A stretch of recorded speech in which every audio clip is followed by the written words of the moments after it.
पहला प्रश्न आपका दिया गया है, सुमेलित कीजिए।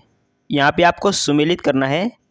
तो यहाँ पे एनिमल इंटेलिजेंस दिया गया है। तो एनिमल इंटेलिजेंस का जो आपका यहाँ पे करेक्ट आंसर होगा, जो सुमेलित होगा यहाँ पे ए का, तो ए का जो आपका यहाँ पे सुमेलित होगा ये आपका हो जाएगा थर्ड के साथ, यानी कि थार्नडाइक।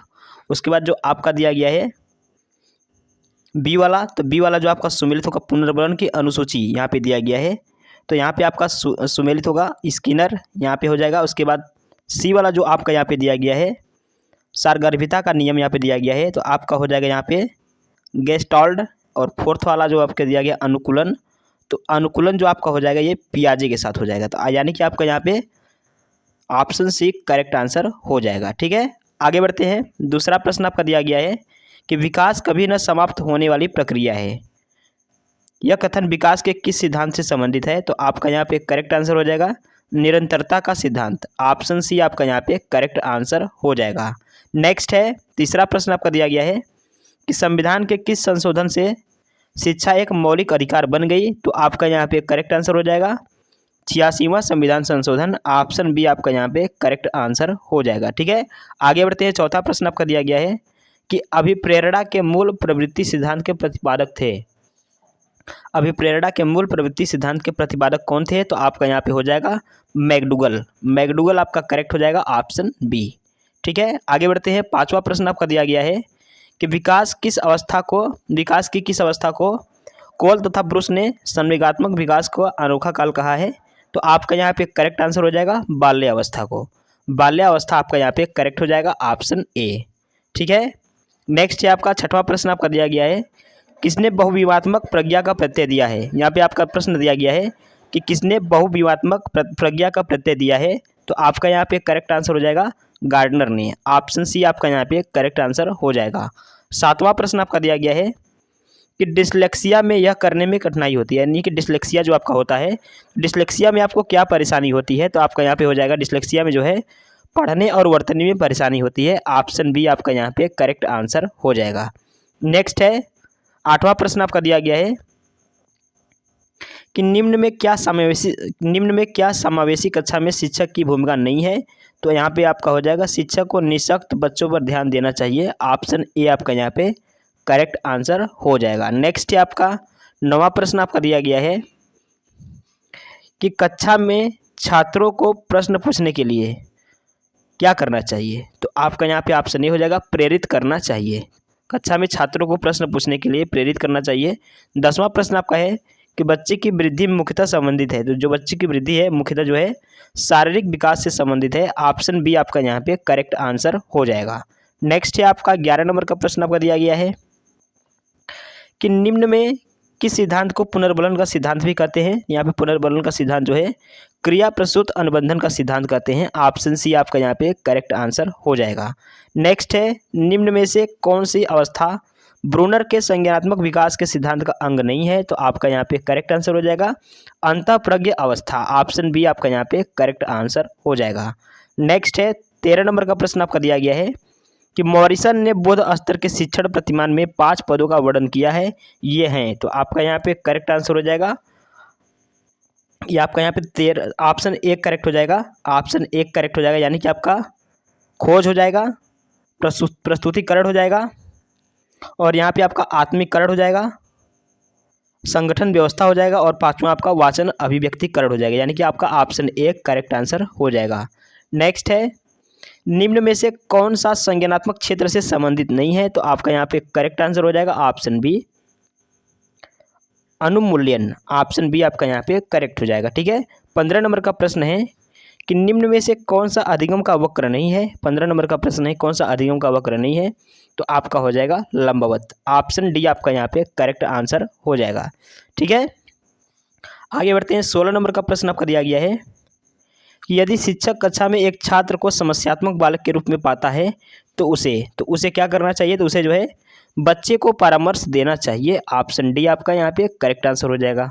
नेक्स्ट है, 17 नंबर का प्रश्न आपका दिया गया है कि पाठ्य सहगामी क्रियाएं मुख्यतः संबंधित है। तो जो पाठ्य सहगामी क्रियाएं हैं वो मुख्यतः जो है छात्रों के सर्वांगीण विकास से संबंधित हैं। आपका ऑप्शन एक करेक्ट आंसर हो जाएगा। नेक्स्ट है आपका 18 नंबर का प्रश्न आपका दिया गया है कि निम्न में से किसने अधिगम सिद्धांत का प्रतिपादन नहीं किया? तो 18 नंबर का आपका ऑप्शन डी हो जाएगा, बीएस ब्लूम ने। ऑप्शन डी करेक्ट हो जाएगा। ठीक है, 19 नंबर का प्रश्न आपका दिया गया है कि शिक्षा में अवरोधन का तात्पर्य है, शिक्षा में अवरोधन का तात्पर्य है तो जो है आपका ऑप्शन सी हो जाएगा, किसी बालक का 1 वर्ष से अधिक समय तक एक ही कक्षा में रहना जो है शिक्षा में अवरोधन का तात्पर्य है। ऑप्शन सी आपका यहाँ पे करेक्ट आंसर हो जाएगा। ठीक है, आगे बढ़ते हैं। 20 नंबर का प्रश्न आपका दिया गया है कि निम्न में से किस कौशल में पूर्व ज्ञान का परीक्षण आता है? कौन सा कौशल है जिसमें पूर्व ज्ञान का परीक्षण आता है? तो 20 नंबर का आपका यहाँ पे करेक्ट आंसर हो जाएगा प्रस्तावना कौशल। प्रस्तावना कौशल आपका करेक्ट आंसर हो जाएगा। नेक्स्ट है आपका 21 नंबर का प्रश्न है, मानव विकास प्रारंभ होता है। तो जो मानव का विकास है वो आपका जो है गर्भावस्था से प्रारंभ होता है। ऑप्शन बी आपका यहाँ पे करेक्ट आंसर हो जाएगा। नेक्स्ट है आपका 22 नंबर का प्रश्न आपका दिया गया है, द कंडीशंस ऑफ लर्निंग पुस्तक के लेखक कौन है? तो द कंडीशंस ऑफ लर्निंग पुस्तक के लेखक जो है R.M. गैने हैं। R.M. गैने आपका यहाँ पे करेक्ट हो जाएगा, ऑप्शन डी। नेक्स्ट है आपका 23 नंबर का प्रश्न आपका दिया गया है कि किशोरा अवस्था बड़े संघर्ष, तनाव, हमला व विरोधी की अवस्था है, यह कथन किसका है? तो आपका यहाँ पर करेक्ट आंसर हो जाएगा 23 का ऑप्शन ए, स्टेनले हॉल का। ऑप्शन ए करेक्ट आंसर हो जाएगा। 24 नंबर का प्रश्न आपका दिया गया है यहाँ पे कि सूक्ष्म शिक्षण के भारतीय प्रतिमान में कुल कितना समय लगता है? तो 24 का आपका यहाँ पे करेक्ट आंसर हो जाएगा आपका 36 मिनट लगता है। ऑप्शन बी करेक्ट हो जाएगा। नेक्स्ट है आपका 25 नंबर का प्रश्न है कि सीखने का पठार सीखने की प्रक्रिया के मुख्य अभिलक्षण हैं जो उस स्थिति को प्रकट करते हैं जिसमें सीखने की प्रक्रिया में कोई उन्नति नहीं होती, यह कथन किसका है? तो यह कथन जो आपका है ये आपका रॉस का है। रॉस आपका यहाँ पे करेक्ट हो जाएगा। नेक्स्ट है 26 नंबर का प्रश्न आपका दिया गया है कि व्यवहार के कारण व्यवहार में परिवर्तन ही अधिगम, यह किसने कहा? यह जो है आपका करेक्ट हो जाएगा, गिलफोर्ड ने कहा था। गिलफोर्ड आपका करेक्ट हो जाएगा। नेक्स्ट है आपका 27 नंबर का प्रश्न आपका दिया गया है, यहाँ पे आपको सुमेलित करना है। 27 का यहाँ पे आपको सही जवाब बताना है। तो 27 का आपका यहाँ पे करेक्ट आंसर हो जाएगा ऑप्शन बी। ठीक है, यानी कि जो ऑप्शन बी आपका यहाँ पे करेक्ट आंसर हो जाएगा। आप सभी यहाँ पे देख लीजिएगा, अकॉर्डिंग टू ऑप्शन करेक्ट हो जाएगा। ऑप्शन बी यहाँ पे है। ठीक है, नेक्स्ट है 28 नंबर का प्रश्न आपका दिया गया है कि समस्या समाधान का प्रथम चरण है। समस्या समाधान का प्रथम चरण है आपसे पूछा गया है, तो आपका हो जाएगा समस्या की पहचान। ऑप्शन ए करेक्ट हो जाएगा। 29 नंबर का प्रश्न आपका दिया गया है। 29 नंबर का प्रश्न है कि बालकों का अधिगम सर्वाधिक प्रभावशाली होगा जब। तो बालकों का अधिगम सर्वाधिक प्रभावशाली तब होगा जब बालकों का संज्ञानात्मक, भावनात्मक तथा मनोचालक पक्षों का विकास होगा। ऑप्शन ए आपका यहाँ पे करेक्ट आंसर हो जाएगा। नेक्स्ट है 30 नंबर का प्रश्न आपका दिया गया है कि स्मृति स्तर एवं बोध स्तर के शिक्षण प्रतिमान की संरचना में कौन सा सोपान उभयनिष्ठ है? तो आपका यहाँ पे हो जाएगा प्रस्तुतिकरण। ऑप्शन डी आपका यहाँ पे करेक्ट आंसर हो जाएगा। नेक्स्ट है आपका यहाँ पे प्रयोजन का समानार्थी शब्द नहीं है। यहाँ पे आपका प्रयोजन का समानार्थी शब्द नहीं है, तो 31 का आपका ऑप्शन डी हो जाएगा नियोजन। ऑप्शन डी करेक्ट हो जाएगा। रिजु का विलोम शब्द है, तो रिजु का विलोम शब्द आपका यहाँ पे हो जाएगा 32 नंबर का आपका ऑप्शन डी वक्र। ठीक है, डी आपका यहाँ पे करेक्ट आंसर हो जाएगा। नेक्स्ट है आपका 33 नंबर का प्रश्न आपका दिया गया है कि निम्नलिखित विकल्पों में से किस विकल्प में विशेषण का निर्देश अशुद्ध है? तो यहाँ पे आपका हो जाएगा ऑप्शन डी, वह नौकर कोई विशेषण नहीं है। ठीक है, 33 का आपका यहाँ पे ऑप्शन डी करेक्ट आंसर हो जाएगा। 34 नंबर का प्रश्न आपका दिया गया है कि आप भला तो जग भला वाक्य में सर्वनाम के किस भेद का बोध होता है? 34 का यहाँ पे आपका यहाँ पे करेक्ट आंसर हो जाएगा ऑप्शन बी, निजवाचक सर्वनाम। ऑप्शन बी आपका करेक्ट हो जाएगा। ठीक है, आगे बढ़ते हैं। 35 नंबर का प्रश्न आपका दिया गया है कि निम्नलिखित में से कौन सा शब्द पुल्लिंग है? यहाँ पे आपसे पूछा गया है, तो आपका हो जाएगा सरसों। ऑप्शन डी आपका करेक्ट आंसर हो जाएगा। नेक्स्ट है प्रकाशन वर्ष की दृष्टि से डॉक्टर हरिवंश राय बच्चन की रचनाओं का सही अनुक्रम कौन सा होगा? तो 36 का ऑप्शन ए हो जाएगा मधुशाला, मधुबाला, मधुकलश, निशा और निमंत्रण।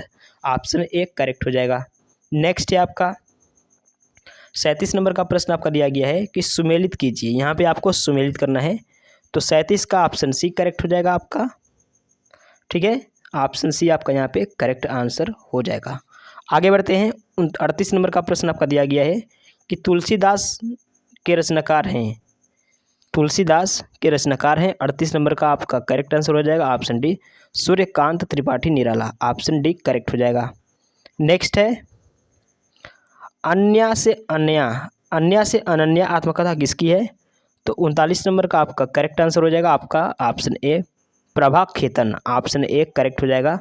40 नंबर का प्रश्न आपका दिया गया है प्रभु जी तुम चंदन हम पानी, किसका वाक्य है? तो 40 का आपका यहाँ पे करेक्ट आंसर हो जाएगा ऑप्शन सी रैदास, ठीक है। 41 नंबर का प्रश्न आपका दिया गया है राम आम खाता है मैं वाच्य का कौन सा रूप है? 41 का आपका यहाँ पे करेक्ट आंसर हो जाएगा कृत्रिवाच्य, ऑप्शन सी करेक्ट हो जाएगा। रहीमन पानी राख्य बिन पानी सब सुन, पानी गए न उबरे मोती मानस चूर, उपरोक्त दोहे में कौन सा अलंकार होगा? तो यहाँ पे 42 नंबर का आपका ऑप्शन सी हो जाएगा श्लेष अलंकार होगा, ठीक है। आगे बढ़ते हैं। 43 नंबर का प्रश्न आपका दिया गया है कि निम्नलिखित में से कौन सा शब्द शुद्ध है? यहाँ पे 43 का आपको सही जवाब बताना है, तो 43 का ऑप्शन बी हो जाएगा अंगना, ठीक है, ऑप्शन बी। 44 का प्रश्न है निम्न में से किस शब्द की वर्तनी सही है? 44 नंबर का आपका करेक्ट आंसर हो जाएगा ऑप्शन सी सन्निधि, ठीक है, ऑप्शन सी आपका यहाँ पे करेक्ट हो जाएगा। 45 नंबर का प्रश्न है उपचारात्मक शिक्षण की सफलता निर्भर करती है।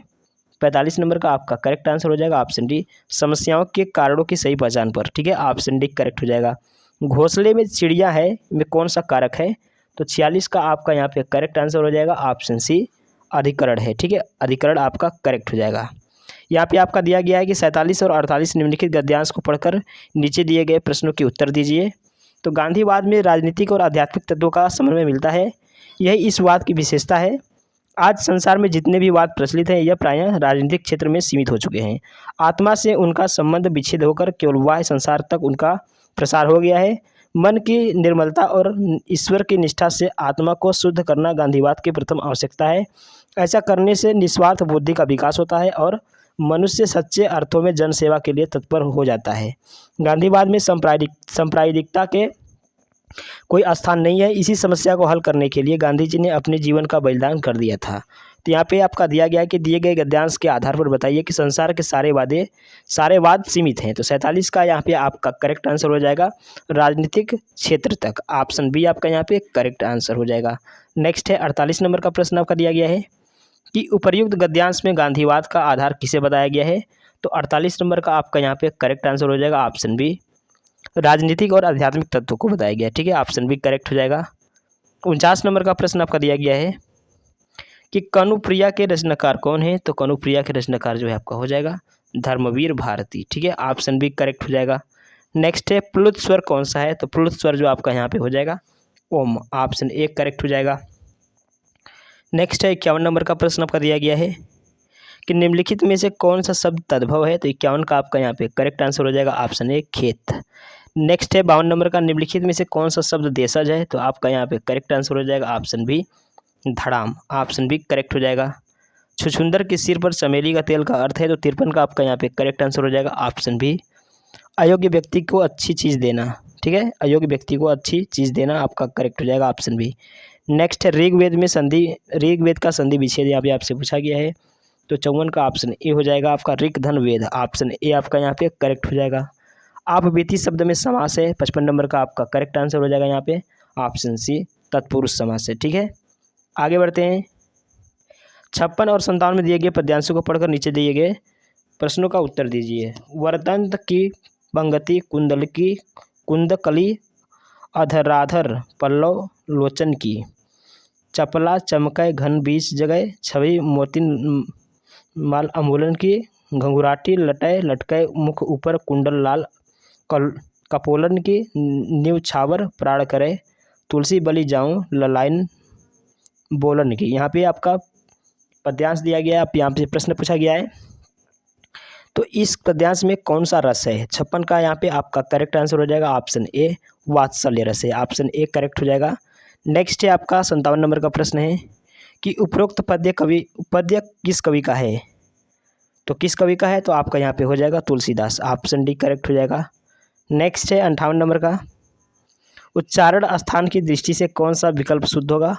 तो 58 का आपका यहाँ पे करेक्ट हो जाएगा ऑप्शन ए सदंत्य, ऑप्शन ए करेक्ट हो जाएगा। 59 नंबर का प्रश्न दिया गया कि निम्नलिखित में से कौन सा कथन अशुद्ध है? 59 नंबर का यहाँ पे आपका करेक्ट आंसर हो जाएगा ऑप्शन बी 2 महाप्राण व्यंजनों का उच्चारण एक साथ हो सकता है, ठीक है। आगे बढ़ते हैं।